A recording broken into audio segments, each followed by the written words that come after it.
All right, welcome to another Living Freestyle Cancer-Free update. We're talking about physical therapy, PT for short.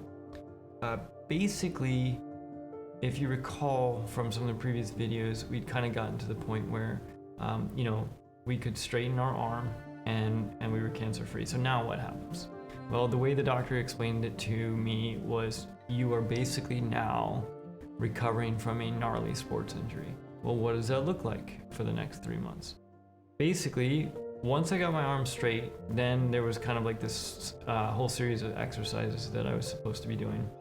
And I was kind of trucking through those. I was doing really well.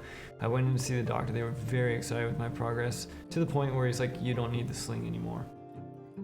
I was like, are you sure? He's like, yep, as long as you keep your arm in front of you, you don't need the sling anymore, and here's a prescription for PT.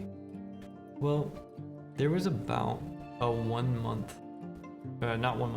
week gap between when I got the news about not using the sling and my first PT.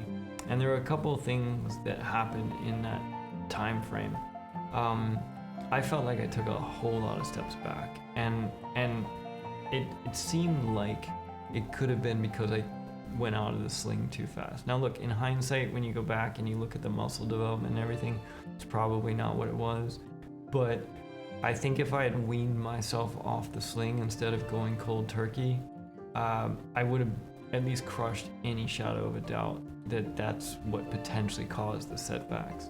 The other thing was, there was a little bit of some mental games that were going on in this time frame. Because remember, when I woke up, my hand worked. It was like normal. I could grip things, pick things up, whatever. It lacked strength, but it seemed like it was just my normal hand. My arm, on the other hand, not so much. And so I very much had to kind of relearn how to use my arm. And there's some interesting things about relearning how to use my arm, because not only relearning how to use it, but also learning what I'm going to be able to do with it along the way. So there's that 1 week gap. I feel like I took a few steps back. My arm was in some pretty good pain as a result of it. It felt like some of the muscles had slipped off and things like that. Go into PT. What does PT look like?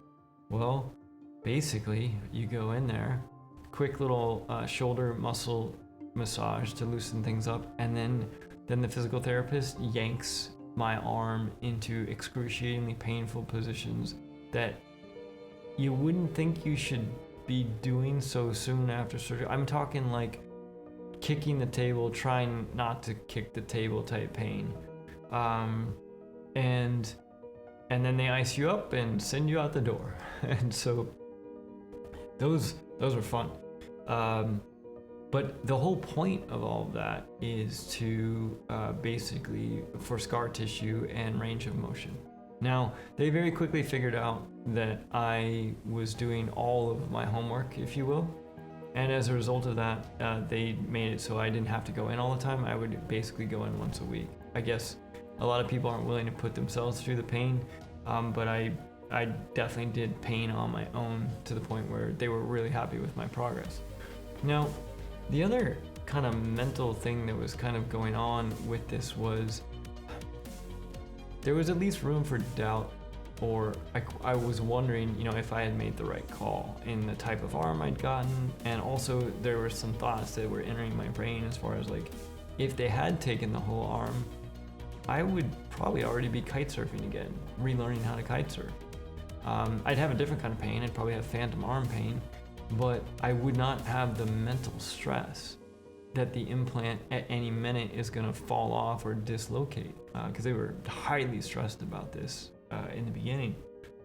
And so, that was kind of creeping into my mind. Then combined with the pain, I was doing a lot of research on the anatomy of my shoulder, trying to figure out what the pain was coming from so I could figure out how to mitigate it. And everything I looked at, I couldn't figure out like what the long and short head tendons of my biceps were attached to. Couldn't figure out what my rotator cuff was attached to, let alone my pec muscles. And so finally they scheduled an appointment. I asked the doctor and they scheduled an appointment for me to go in and talk to the actual sports medicine doctor instead of the oncologist.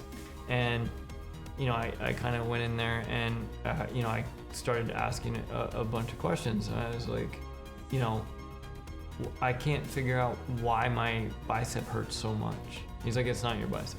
I was like, well, then what's it attached to? Because it feels like, he's like, what you're feeling is the pain of your deltoid that we've split and kind of reattached. And that's what you're feeling. I was like, well, what's my bicep attached to? He's like, it's not attached.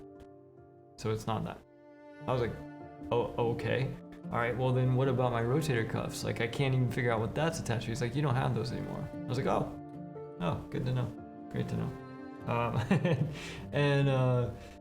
And so I as a result of this visit, because the other two things that happened in that visit was, he had me go through range of motion that I had. He was very excited by that. And at one point, I even got in trouble for calling things the wrong names and stuff. But basically, he had me do, I can't remember what it's called, but when you roll your elbow outward, maybe abduction pops into my mind, but don't quote me on that. But as I was doing that, he was very excited. Like, I'm talking like tickled excited about it. And he was elbowing the resident, saying, "Are you seeing this?" And just laughing. And I'm kind of watching this, and in my mind, there's this conversation that's going on. It's like, I'm like, well, I mean, I'm glad they're excited by my progress, but at the same time, haven't you seen this before? Like, isn't this what's supposed to happen? And this is when it kind of, I think what was going on was they weren't telling me the full extent of everything they had done, but it was almost like they didn't want to limit me.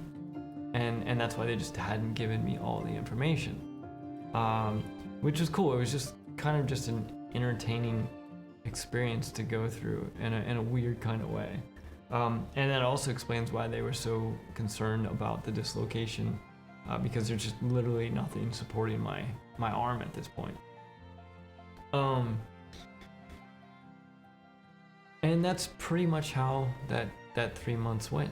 It was, go in, rip your arm into really tough spots, get iced, and basically just try to get back to a reasonable range of motion. That was the goal.